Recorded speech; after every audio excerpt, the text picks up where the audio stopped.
Hi, this is me. My name is Hamid Chojai, and I've been involved with a number of software development projects over the years at a number of different companies, and I've come to recognize Scrum as one of the best agile development practices in use today. In this fast-paced video, I want to show you why Scrum is so great, and how you can get started with Scrum in under 10 minutes. I'll cover all the core Scrum concepts like product backlogs, team roles, sprints, burndown charts, and more, so get ready to be bombarded with information. Let's say this is the product we want to build. For this product, we get all kinds of feature requests from users, customers, executives, or even other team members. In Scrum, the collection of all these features is called the product backlog.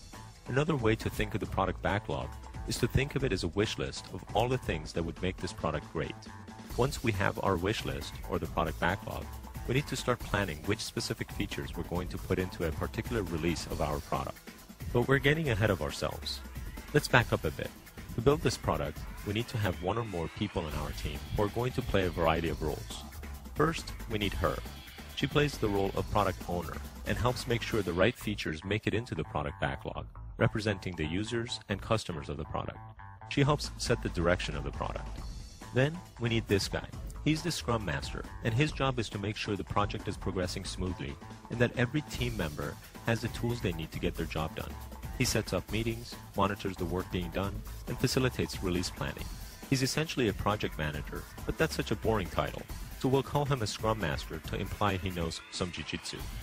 And the rest of the team has similar roles to other development processes. These guys build the product, while these guys test it to make sure it works right. These guys use it and hopefully pay for it. And these guys generally get in the way, but it turns out you can't build many products without them. But let's get back to this, release planning. To plan and release, the team starts with this, the product backlog, and they identify the features they want to put into this release. These features then become part of the release backlog.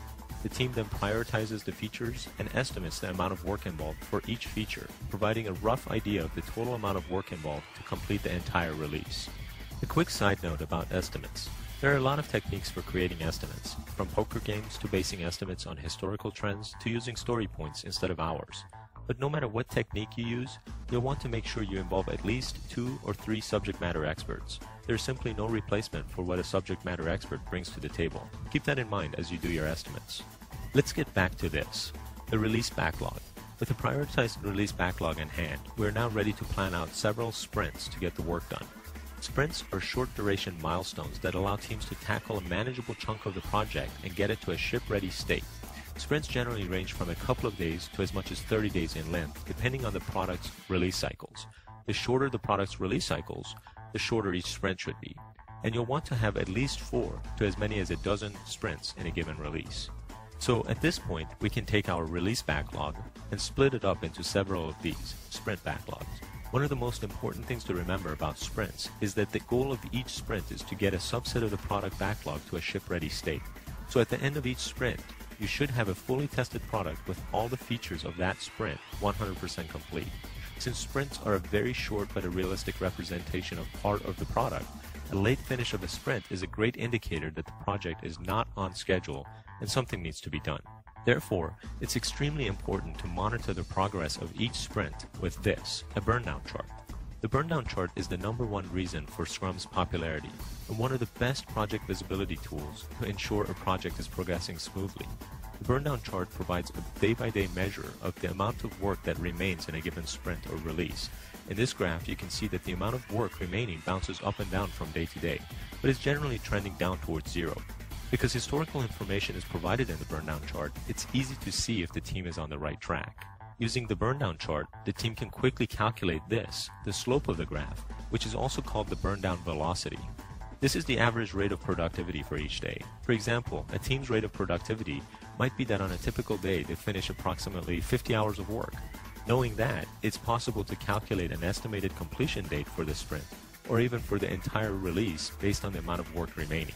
What's great about the burndown chart is that we can compare our actual velocity and projected completion date to what the team needs to do in order to finish on time, and we can use that to see if it's a realistic time frame.